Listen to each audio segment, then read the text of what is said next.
E você que está acompanhando com a gente, nós temos mais uma entrevista hoje aqui para conversar com o seu Ivan Vieira de Paula, grande amigo aqui da TV, tem um programa especial aqui nos nossos dias e que vai conversar um pouco com a gente aqui. Seu Ivan, tudo bom? Boa tarde, seja muito bem-vindo. Boa tarde, Guto. Boa tarde a todos os telespectadores aqui da TVI, a TV de nossa cidade e de nossa gente.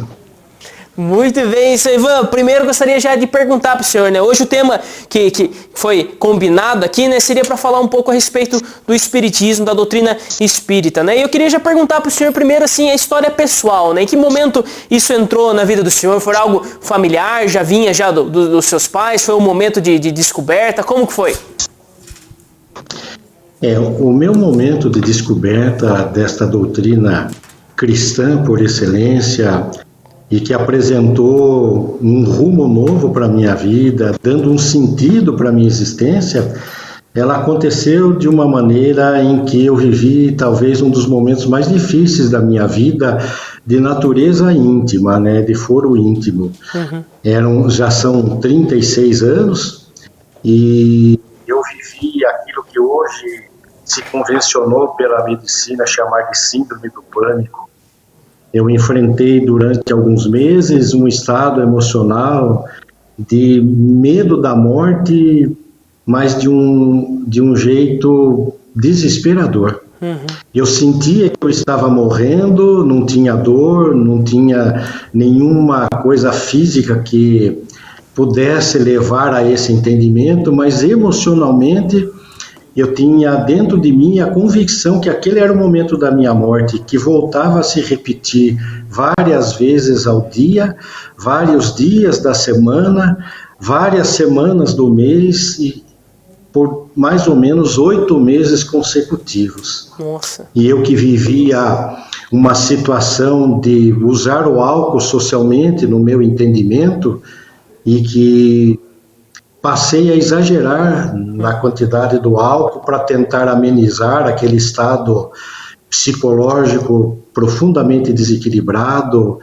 A primeira vez que eu senti isso, eu estava no meu trabalho, eu trabalhei muito tempo na Chevrolet, e era, né, na Chevrolet, na época de Organização Afonso, né, no ano de 1983, e eu senti que eu estava morrendo lá e comecei a gritar desesperadamente, sem sentir dor. No primeiro dia, eles me puseram dentro de um carro e me levaram correndo, na época era Santa Casa.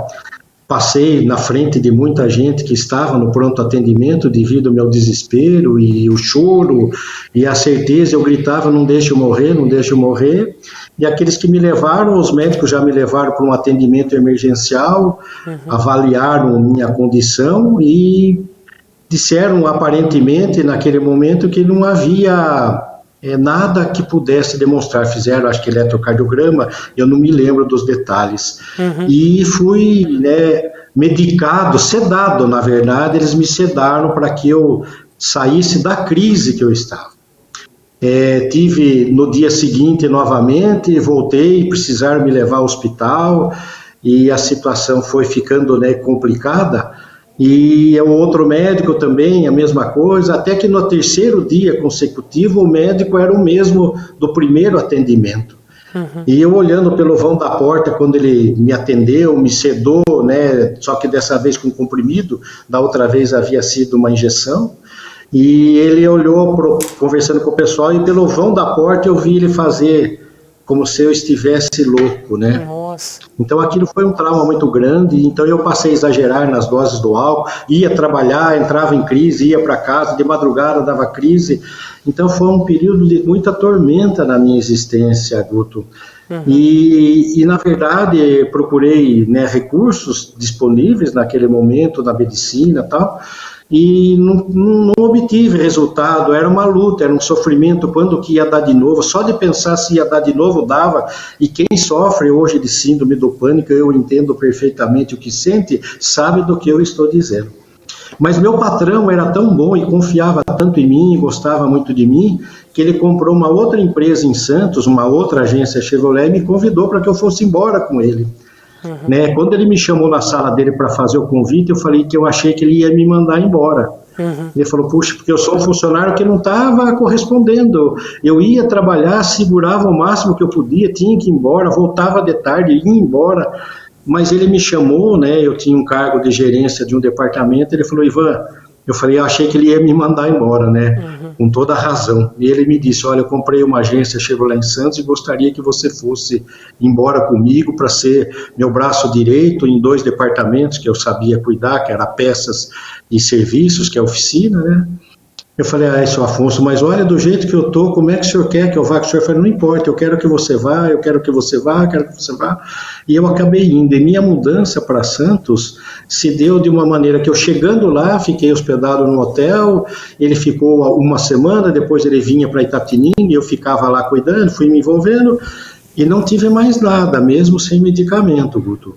E até que depois de uns meses, 4 meses, minha família foi para Santos, minha esposa esperou o período de término de aula, meio de ano, foi e tal, e eu voltei à rotina de toda tarde beber socialmente com os amigos, no barzinho perto do serviço, voltava para casa, tomava mais 1 ou 2 cervejas sozinho, às vezes levava um dos filhos, que eram crianças, para ir tomar um sorvete, mas como desculpa para eu tomar mais uma bebida. Até que um dia no trabalho eu pensei, será que aqui não vai dar nada daquilo de novo? Se Deus quiser que não dê. Na mesma hora eu comecei a sentir um ar gelado dentro de mim, como se houvesse um ar-condicionado, e entrei na crise achando que eu estava morrendo. E minha esposa, eu liguei para ela em casa, aí que vem o fato de como a doutrina espírita apareceu na minha vida. Minha esposa não é espírita até hoje, né, já são 36 anos, e lá eu liguei para ela chorando, né, numa crise, dizendo para ela, chorando bem, o inferno começou. E ela disse para mim, viu, ligue para o Flávio. Eu falei, quem que é Flávio? Ele falou, aquele casal que nós saímos faz 2 meses, fomos comer pizza com eles, ligue para ele. Eu falei, mas por que ligar para ele? Chorando e desesperado, né? Ela falou, não, ligue para ele, e desligou o telefone na minha cara. E eu tinha o cartão desse Flávio que ela falou, era um advogado, né, alfandegário, de tributos de alfândega, muito conhecido em Santos, e eu só tinha visto ele uma vez, que um amigo comum nos apresentou. E eu liguei para a secretária, atendeu, e disse assim, o que o senhor quer? Por que o senhor está chorando? O que está acontecendo? Diga para mim. Eu falei, eu preciso falar com o Dr. Flávio, pelo amor de Deus, eu quero falar com o Dr. Flávio, por favor, por favor.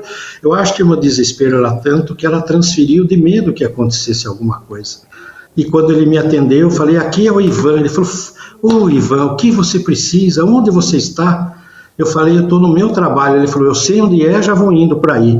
Nem contei o que estava acontecendo, mas pelo meu choro, meu desespero, minha voz, e ele chegou em 10 minutos no máximo onde eu estava, abriu a porta, né, bateu a porta da minha sala que eu tinha trancado para que ninguém visse-me naquele estado. Ele só me abraçou. Na hora que ele entrou, ele já me abraçou e falou, eu estou aqui para te ajudar, sente aí, fez uma oração, fez um passe espírita em mim.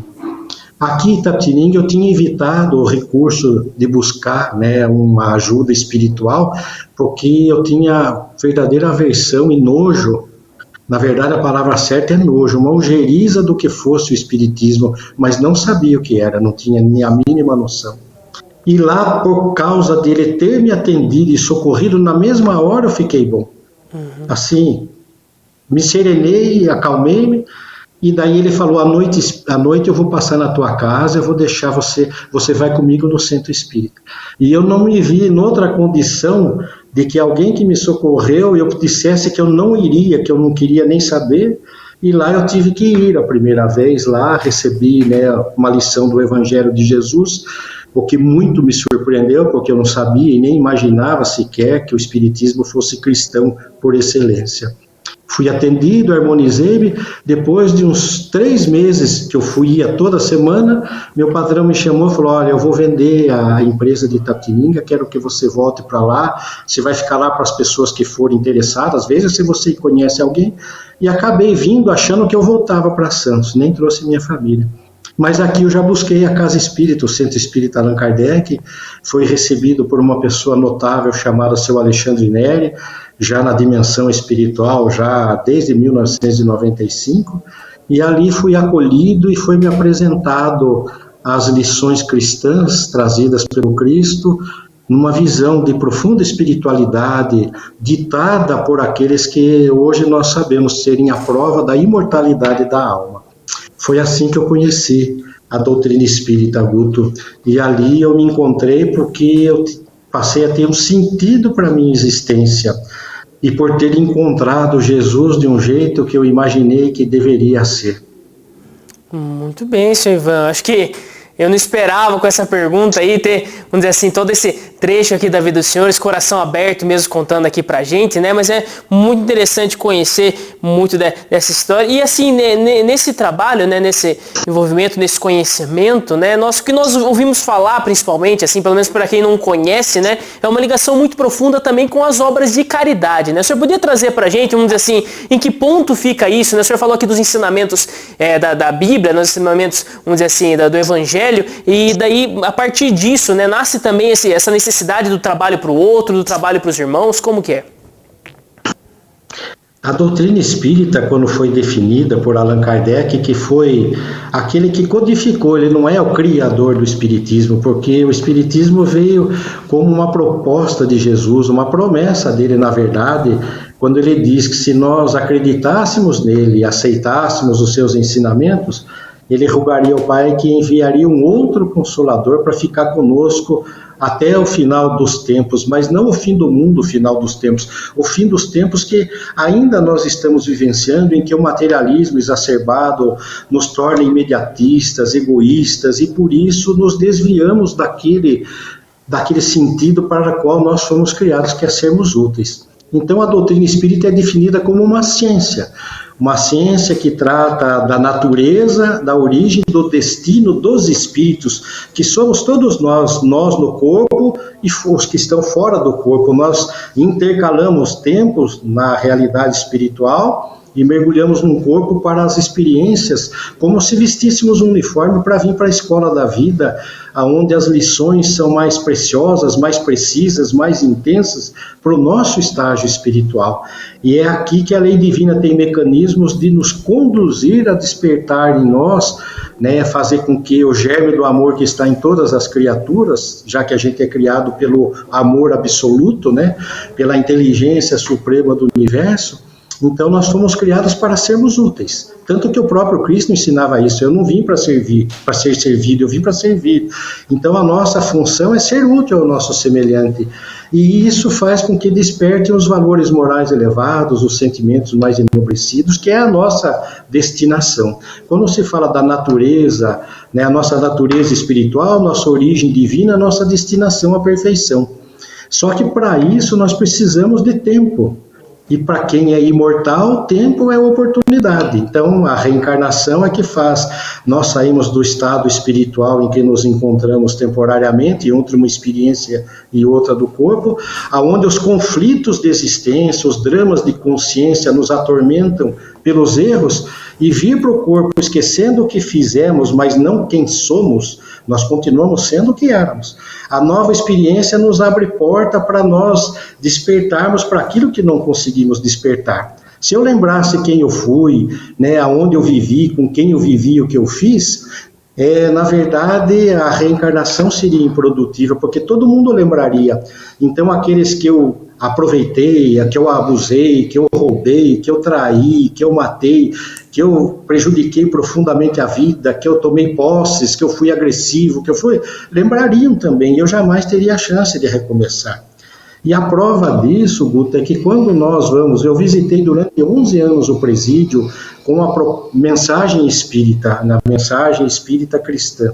E eu, quando falava para eles, um dia eu tive a oportunidade de perguntar, quando o grupo se tornou menor, eu perguntei, o que vocês gostariam que acontecesse, se Deus pudesse fazer, quando vocês saíssem daqui, o que vocês mais gostariam que acontecesse? E eles diziam era que ninguém soubesse que eles tinham estado presos, para poderem dar outra oportunidade.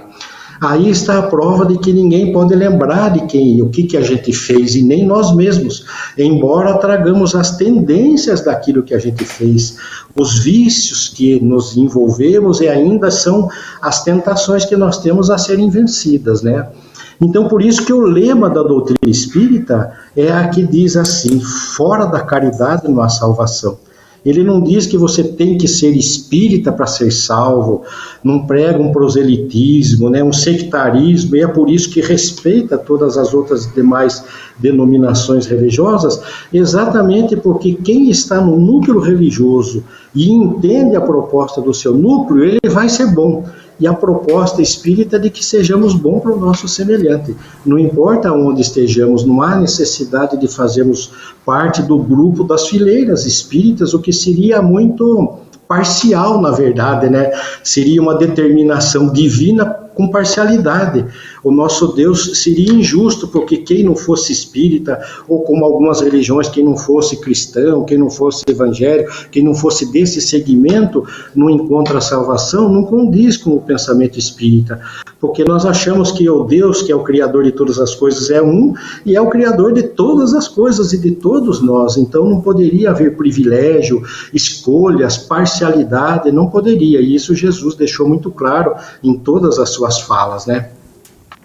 Muito bem, e para o pessoal que, vamos dizer assim, que está assistindo aqui com a gente, que ficou interessado, que gostaria de se aprofundar um pouco mais, né? Eu sei que nós estamos ainda, né, no meio dessa pandemia, mas já com algumas coisas voltando, vamos dizer assim, os trabalhos, as formações, essa primeira visita junto, vamos dizer assim, ao pessoal aqui da Casa Espírita aqui, eles já estão voltando também, já tem como essa pessoa entrar em contato, ou ainda é tempo de esperar mais um pouquinho, isso aí, Ivan? Como que é? Então, a nossa Casa Espírita suspendeu todas as atividades pelo próprio bom senso, pela recomendação dos órgãos de saúde que pedem que evitemos aglomeração, mesmo que em número limitado. Nós não teríamos condições de escolher as pessoas que poderiam entrar no nosso templo. Nós temos a nossa capacidade que os bombeiros permitem, são 80 pessoas, 30% seriam 24. Nós, os trabalhadores, normalmente, para as tarefas de presença de público, somos 10, 12. Então, de 24 tira 12, só 12 poderiam entrar. Como é que eu diria para o 13º que ele não pode ir? Como é que eu diria para o 14º e tal? Então, a gente achou por bem fazer tudo virtualmente. Né? Penso que muitos outros segmentos religiosos estão adotando e com muita propriedade esses mecanismos de tecnologia estão favorecendo muito. Então a nossa reunião passou a ser, a nossa reunião pública de terça-feira é o dia que se fala sobre o Evangelho de Jesus sob a ótica espírita, e as pessoas iam receber os passes, que são doações de energia, no momento de prece, num ambiente sereno, né, e ele recebia as energias de desejo de que se harmonize, que se equilibre, como todo cristão faz e como o próprio Cristo fez ao estender a mão para as pessoas, abençoando-as e desejando que elas melhorassem, mas que também fossem embora e mudassem de vida, que não pecassem mais, porque a cura ali era um alívio temporário para que pudessem escolher uma nova rota num sentido mais elevado da existência. Então é essa. Então nós estamos fazendo virtualmente. Nós temos um site que chama-se USE, União das Sociedades Espíritas de Itapetininga Oficial. Não é lá no Facebook tem tem o seu canal. E quem entrar, fica tudo lá, né? Os evangelhos que terça-feira passada já fizemos, é só clicar e assistir. E isso é feito com lives ao vivo, né? Alguém faz a preleção falando da lição e nós orientamos para que as pessoas mentalizem que estão recebendo as energias, que é perfeitamente possível, porque não há obstáculo para o pensamento. E um pensamento de desejo de ajuda transforma-se em energia positiva, agradável e harmonizante. Então, nós podemos receber nessa condição também. Temos os grupos que estudam a doutrina espírita também de maneira virtual, né? Criamos grupos, né, para estudar as obras espíritas de maneira virtual. Então, se alguém quiser, é só entrar em contato, né? Normalmente no programa Universo do Bem eu deixo o meu celular para enviar em vídeos, o meu e-mail. Então, quem quiser pode mandar ou um e-mail ou um WhatsApp para mim. E eu procuro cadastrá-los nos grupos de estudos e eles vão poder participar e conversar com o grupo que estuda. Mas para a reunião do Evangelho de terça-feira, é só entrar realmente no no endereço da USE, lá, USE Itapetininga Oficial, e procurar publicações, como a TVI faz, né, que também transmite sua programação por lá. Nós fazemos as lives terça-feira, às 19h30. São 30 minutos só de reunião e todo mundo tem se sentido bem também, bem acolhido e percebendo a ajuda que nunca falta. Muito bem, seu Ivan, muito obrigado pela participação aqui com a gente. Eu vou precisar terminar aqui o programa, né? Mas desde já fica aqui o agradecimento muito grande, nosso aqui da TVI também, todas as pessoas que acompanham aqui, todos o pessoal também que assiste o Universo do Bem. Acho que fica muito feliz aqui de ver o senhor conversando com a gente. Daria para falar um programa inteiro aqui, 2, 3, mas desde já fica o agradecimento.